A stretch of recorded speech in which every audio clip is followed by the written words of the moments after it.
జగన్మోహన్ రెడ్డి గారు 'జగన్ 2.0' ఈసారి మామూలుగా ఉండదు సినిమా అని చెప్పి అంటున్నారు.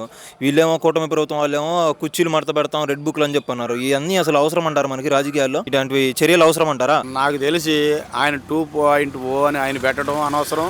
వీళ్ళు రెడ్ బుక్లని వీళ్ళు పెట్టడం అనవసరం. రాజకీయ నాయకుల్లాగా వ్యవహరిస్తే బాగుంటుందని నా ఉద్దేశం. ఇది సినిమా డైలాగులు సినిమాల్లో పనికి వస్తాయి కానీ తొడలు కొట్టడాలు మీసాలు అవి రెండు ఇద్దరు చర్య కూడా కరెక్ట్ కాదని నా ఉద్దేశం. ఇద్దరికి నేను చెడు అవ్వచ్చు కానీ అది రెండు కరెక్ట్ కాదు. అది రోడ్డు మీద ఉన్నవాడు అంటాడు నేను హీరోడిని నేను సూర్యుడిని అని. ఆ రోడ్డు మీద లాగా చేయకూడదని నా ఉద్దేశం. మీకు ఒక హోదా ఇచ్చినప్పుడు, రాజ్యాంగబద్ధమైన హోదా ఇచ్చినప్పుడు చాలా హుందాగా వ్యవహరించాలంటారు మీరు, అంతేనా? నేను ఖచ్చితంగా అదే చెబుతాను. మీకు చట్టసభల్లో మిమ్మల్ని కూర్చోబెట్టినప్పుడు మీరు మాట్లాడే ప్రతి మాట ఇంకొకటి నేర్చుకుంటాడు. మీరు మాట్లాడే తీరు ఇంకోటి చిరంజీవిని చూసి చాలా మంది కాఫీ కొడతారు. బాలకృష్ణ చూసి చాలా మంది కాఫీ కొడతారు. నేను బాలకృష్ణ లాగా ఉండాలి, నేను చిరంజీవి లాగా ఉండాలి. అలా అనుకునే ప్రతి ఒక్కడో నిన్ను చూసి కూడా కంపేర్ చేస్తాడు. నేను జగన్మోహన్ రెడ్డి లాగా ఉండాలి, నేను చంద్రబాబు లాగా మేధావ్ లాగా ఉండాలి, నేను లోకేష్ లాగా ఉండాలి అని కోరుకుంటారు. ఆ పరిధి దాటి మీరు సినిమా యాక్టర్లు కాదు. సినిమా యాక్టర్ లాగా ఆలోచించబాకండి. మీరు చట్టసభల్లో పోతే పేద జీవితాలను కూడా ఉన్నతంగా తీర్చిదిద్దాల్సిన పొజిషన్లో మీరు ఉన్నప్పుడు చాలా జాగ్రత్తగా ఉంటే మంచిదని నా ఉద్దేశం. 20 లక్షల ఉద్యోగాల కల్పన చేస్తామని చెప్పన్నారు. ఉద్యోగాలు మరి వస్తాయంటారా? 5 ఏళ్లలో 20 లక్షల ఉద్యోగాలు అసలు పాజిబుల్ అయితే అది? నేను అదే అంటుంది. 20 లక్షలు ఇవ్వండి, 1,00,000 ఉద్యోగాలు ఇవ్వండి,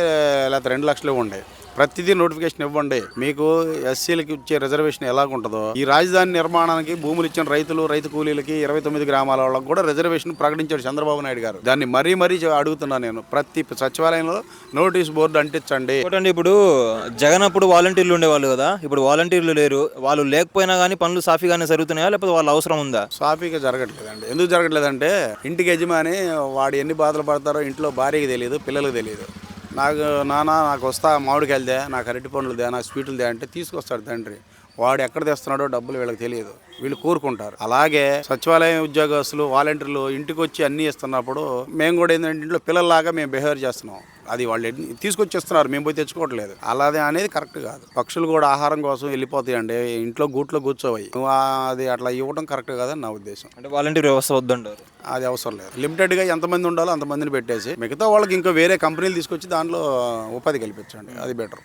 మొత్తంగా వచ్చే 5 ఏళ్లలో పరిస్థితులు ఎలా ఉంటాయంటారు? ఓడలు బండ్లు అవుతాయా, బండ్లు ఓడలు అవుతాయా? జగన్ గెలిచే అవకాశం ఉందా, లేకపోతే మళ్ళీ కూటమి ప్రభుత్వం అధికారంలోకి వస్తుందా? కూటమి జాగ్రత్తగా లేకపోతే జగన్ వచ్చేది గ్యారంటీ. ఇప్పుడు కూడా చిన్న పావునైనా పెద్ద కర్రతో కొట్టమన్నారు. జగన్మోహన్ రెడ్డి గారికి ఇప్పుడు కూడా సాలిడ్ ఓటింగ్ ఉంది. కూటమి మేం గొప్ప, జనసేన గొప్ప, బీజేపీ గొప్పలకు పోతే మాత్రం నష్టపోయేది వాళ్ళే. మాదేముంది, వస్తే రాజధాని వచ్చింది, లేదా ఇంట్లో కూర్చుంటాం, లేదా ఏదో పని చేసుకుంటాం. మేము కూడా వీళ్ళు ఎక్కితే వాళ్ళు జైలుకి పోతారు, వాళ్ళు ఎక్కితే వీళ్ళు జైలుకి పోతారు. జైలుకి పోవడం అనే కాదు, అసలు ఎవరిని జైలు వేయకూడదు. ఇంటికి యజమాని చాలా అవసరం. నేను చెప్తున్నాను, అది తల్లి తండ్రి ఉన్నంత వరకు పిల్లలకి ఏ బాధ్యతలు తెలియవు. మీరు రాజకీయ నాయకులు వీళ్ళు ఎక్కితే వాడు వెళ్ళిపోతాడరా జైలుకి, వాడు ఎక్కితే వీడు వెళ్తాడరా అనేలాగా మాత్రం వ్యవహారం చేయకూడదని నా ఉద్దేశం. కూటమి ఇలానే ఉండిద్ది అంటారా? సమస్యలు వస్తాయా మళ్ళీ? కూటమి కలిసే ఉండిద్దిలే కానీ కొన్ని గ్రామాల్లో సమస్యలు వస్తాయి, కొన్ని నియోజకవర్గాల్లో. ఎందుకు వస్తాయంటే ఆడ ఇగోస్ ఒక్కొక్కళ్ళకి. మేము లేకపోతే ఇప్పుడు వాళ్ళకి 1,00,000 ఓట్లు రావాలి, 1,10,000 వస్తే గెలిచారు. ఆ 10,000 ఓట్లు ఎవరి అంటే ఈ జనసేన గెలిచిన చోట కూడా 1,00,000 ఓట్లు చంద్రబాబుయే. ఆ 10,000 15,000 జగన్ పవన్ కళ్యాణ్. అయినా ఆయన గెలిపించుకున్నాడు. పవన్ కళ్యాణ్లో ఒక రకంగా చెప్పాలంటే నేను అంటే ఒక సామాన్యులాగా ఆలోచిస్తాడు. అరే నేను 100% ఓటింగ్ శాతంతో నేను గెలిచాను, ఎన్ని సీట్లు పోటీ చేశాను అని గెలిచాను అని ఆయన దర్జాగా చెప్పుకుంటున్నాడు. ఆ అవకాశం దాన్ని కింద కార్యకర్తలు కూడా గ్రహించాలి. మేమే గొప్ప, మేము 100% చరిత్రలో లేదు, అవి అట్లా గొప్పలకు పోయారంటే కూటమి కూడా బద్దలైపోయి. ఒకవేళ పొత్తు లేకపోయి ఉంటే 21 సీట్లు గెలిచేవాళ్ళు వీళ్ళు? గెలవరు. పవన్ కళ్యాణ్ అయినా గెలిచేవాళ్ళ? అంతకుముందు చేసాడు, గెలవలేదు కదా. నేను మళ్ళీ ఇప్పుడు సపరేట్గా చెప్పేది ఏం లేదు. అంతకుముందు 2 చోట్ల పోటీ చేశాడు, గెలవలేకపోయాడు. అలా జరిగిద్ది అంతే. పవన్ కళ్యాణ్ గారు మరి మొదటిసారి అధికారంలోకి వచ్చారు కదా, ఆయన పనితీరు ఎలా ఉంది? బాగానే ఉందా పనితీరు? అంటే ఎక్కువగా విమర్శలు పాలవుతున్నారు కదా ఆయన, ఈ మతాలకు సంబంధించి అలా మాట్లాడటము. పవన్ కళ్యాణ్లో చాలా మార్పు వచ్చిందండి. అంతకుముందు దూకుడుగా ఉండేవాడు, ఇప్పుడు కొద్ది శాంతంగా ఆలోచిస్తున్నాడు. అంటే మేధావి మౌనంగా ఉండటం చాలా మంచిది. మేధావి అనే వ్యక్తి మౌనంగా ఉండాలి. పవన్ కళ్యాణ్లో మార్పు వచ్చింది, బాగానే ఉన్నాడు. ఆ దూకుడు కత్తిరించారా టీడీపీ వాళ్ళు? కత్తిరించడం కాదు, తెలుసుకున్నాడు అంటున్నా నేను. కత్తిరించడం వేరు, తెలుసుకోవడం వేరు. అది తెలుసుకొని మన పరిధి ఏంటి అని చెప్పి మన పరిధి కాదు. ఆయన పబ్లిక్ మీటింగ్లో కూడా చాలాసార్లు చెప్పాడు, నేను ఇన్ని వస్తాయని నేను అనుకోలేదు, ఇలా జరిగింది, కానీ మనం చాలా బాధ్యతగా వ్యవహరించాలని చాలా మీటింగ్లో చెప్పాడు.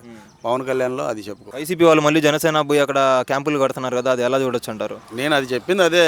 ఇవాళ వార్డు మెంబర్గా పనికిరానివాడు కూడా జగన్ ఇప్పుడు పోయి ఫోటో దిగి వస్తున్నాడు. ఆ ఛాన్సు ఇవాళ ఇవ్వడం ఎందుకు, అంతకుముందు ఇవ్వచ్చుగా.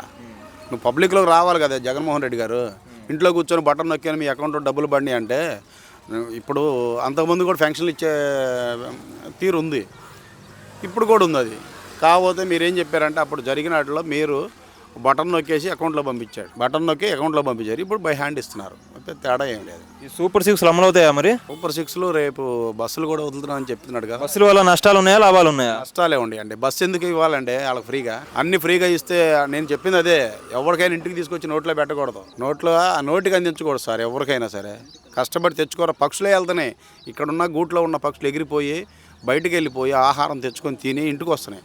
అరే మనిషికి ప్రతిదీ నోటికి అందిస్తే ఆడు ఏం పని చేస్తాడు?